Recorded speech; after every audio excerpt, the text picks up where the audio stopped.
was pretty good, wasn't it? I mean, it might be better than the best case scenario. Slightly, very slightly, but I'll take it. I think everyone will take that. Except, of course, the people that voted for the LNP, to which I could finally say for once, suck eggs. It's just nice to be on the winning side for once. And by winning side, I mean the Labor Party. Just for new subscribers that currently just sat on this, but even without saying this, man, I'm just going to subscribe. Click. Anyway, I'm here to say, congrats, Queensland. You made the right choice. You made the right choice because of the reef. That was great, especially after Deb Frecklington during the debates going, I really like swimming there. I remember taking my family there once and we thought, ooh, there's Nemo. And then I remembered, oh no, that's right, we're just in the cinemas during COVID and they're just doing a replay. I've never actually been. Fact, that's what she said.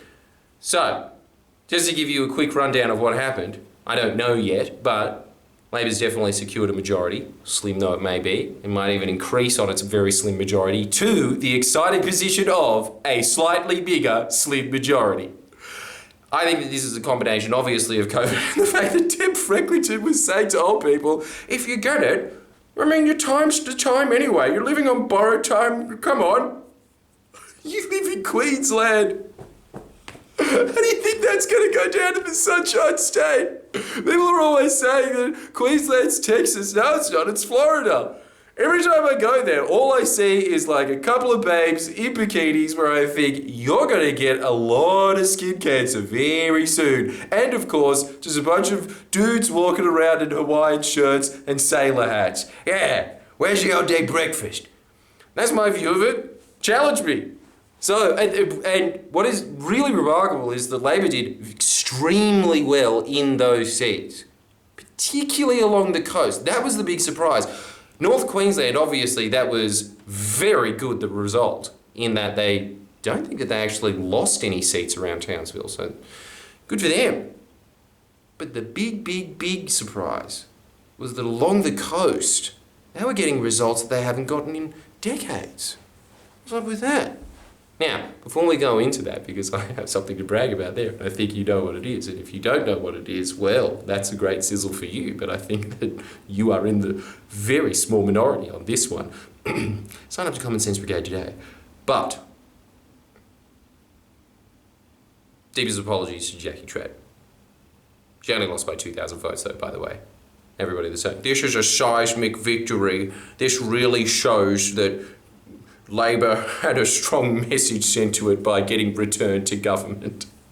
But poor old Jackie, she endured the worst smear campaign I think I've ever seen. I'm trying to think of something, possibly Daniel Andrews. But the Courier Mail was really pinpoint laser focus on Trad. Now, in retrospect, obviously that I was saying that this was the intention of them to begin with, was to try and embolden the minor parties in Queensland so that they could steal a few seats here and there. Didn't really pay off with Clive Palmer. Certainly didn't pay off with One Nation. Did work with the Greens. The Greens' overall primary vote did go down a little bit. Labor's went up hugely, I think almost by 5%, which obviously when people are just talking about polls, I hate getting into them. Anyway, look, it is big. Especially for a major party, to increase their overall primary vote. There was a big one there. But the thing that really killed Trad was the fact that the primary switched to the Greens candidate, McMahon, but I think that she's going to be great in Parliament. I don't really have anything against her, so congratulations. But I just think that by their own messaging of saying that this is a real message that Queensland can no longer be controlled by the mining industry. Come on, what fantasy world are you living in? It's Queensland. But also, I don't think that that's the case, seeing as Jackie Trad was the most effective bulwark in Queensland against the mining industry. And you traded that in, congratulations, for somebody who's going to be sitting on the cosh bench that is completely ineffective.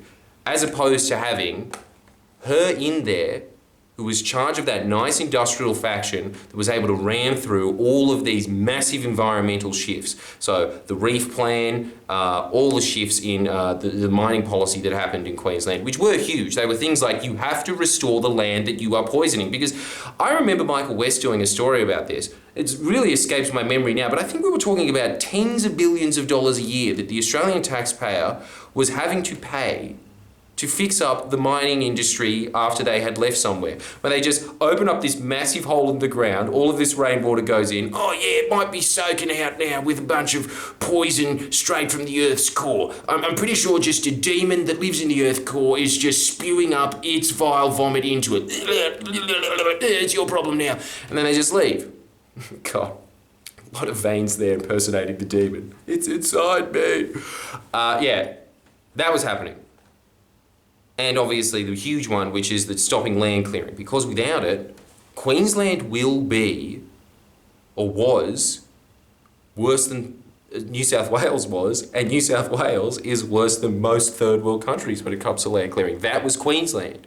That was Queensland before Trad. Trad was integral in pushing Labor to do all of those things. Now she's gone. So I don't really know what's going to happen, but I do know that that faction of the Labor Party is thinking, shit, what now? And they're trying to strategise as to who to get to be their next big pusher. You've also just got rid of the most effective parliamentarian that the Labor Party had, because she was just a real heavy hitter against the LNP. But those are the breaks. What she did do is take one for the team. Massively. She got all of the Murdoch press, the eye of Sauron, to just focus on her, like the army at the end of the Return of the King. They're just coming there, just forcing its attention. Yeah! The rage. They hated her just because of how personal her digs were. So they threw everything they could at her. Think about what it actually did take to get rid of Trav, because actually she did increase her primary vote. Congratulations, guys. Thank you so much for voting. She increased her primary vote, so it actually took the Greens campaigning against her. It took the Libs campaigning in tandem with the Greens against her. It also took the Murdoch press doing one of the most horrendous smear campaigns I've ever seen on one person to get rid of Trad. I suppose it was just like that Avengers meme of what did it cost you, though? Everything. Isn't it nice to have that meme working in your benefit for once? So, that was the sad little part about it. But, Trad, you are gone but not forgotten. Now, let's see, because it's had a bit of day. But, for now, good on you for doing all of that. Thank you so much for implementing all of those policies in Queensland. I am honestly eternally grateful to you for doing it, even though I don't live there. But I just like going there sometimes to visit Wet and Wild.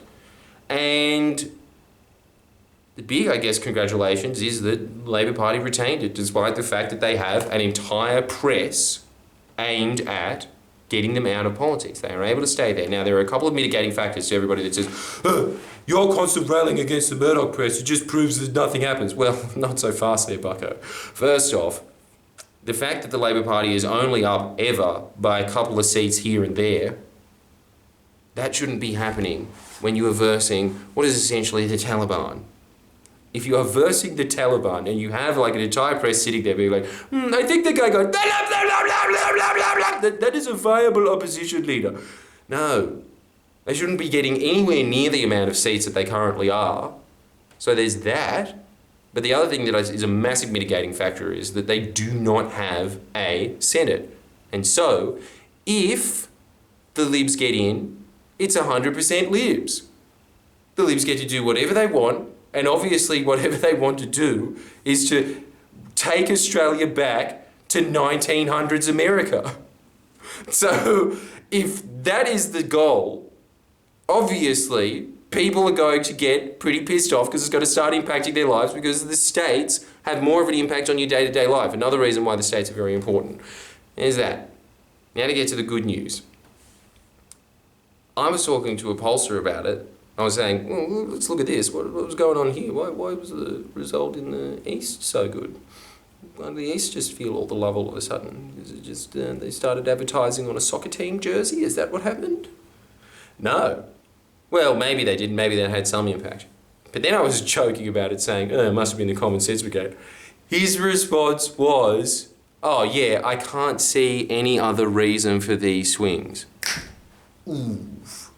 So, they were factoring in for all the other things when it came to the polling, and when it came to internal polling as well. Obviously, Anastasia Palaszczuk's response to just closing the borders, very popular amongst the electorate. She personally is very popular amongst the electorate. Those were all mitigating factors. Those were very good.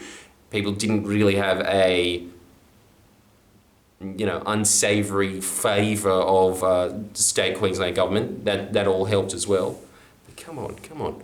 Those boomer memes around, look at the areas that swung towards the Labor Party. Very strong boomer ones. Those kind of boomers as well. They're like, oh, what the fuck? Doing a preference with the Greens. How are we going to let this go past? I guess I'm going to have to preference Labor this time.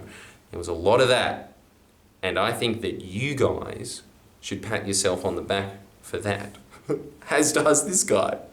This guy as well was saying that you guys were definitely a contributing factor to this.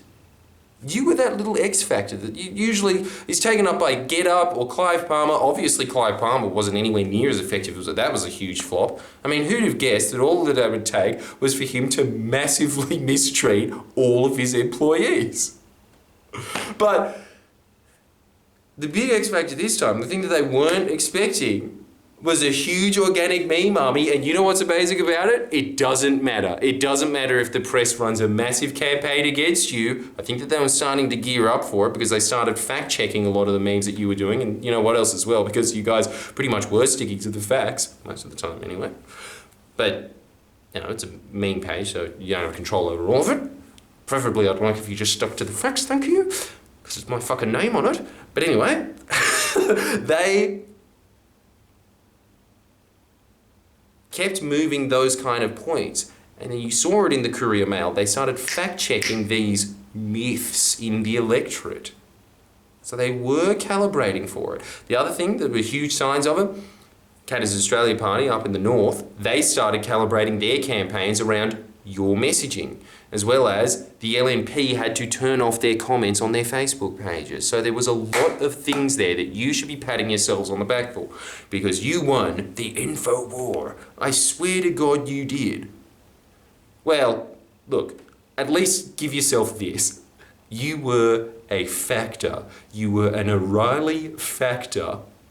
And that's not a reference that isn't done by its use by date at all, is it? You were a factor in it. Pat yourself on the back. Like this video if you liked the fact that you were a factor in it. And this is the next exciting announcement for it. Sorry, this is just a very lazy Sunday vlog upload that we're just going to be putting in all the ideas that we have, which is just one more idea. Don't know why I gave it all of that preface. Doesn't need it. I think that the next big target is local councils. Local councils stay in forever. And if you get a corrupt mayor, just like you did in Narendra, unless they start getting exposed, things don't change. The old expression, you can't fight City Hall? I think you can now. And it's called posting in boomer Facebook pages. So, I want you on the Common Sense Brigade. If you're not a member already, go sign up. But if you are, let's just start weeding these out. Which are the most dodgy councils? Because there will be a lot of those posts of, I've got the dodgiest council.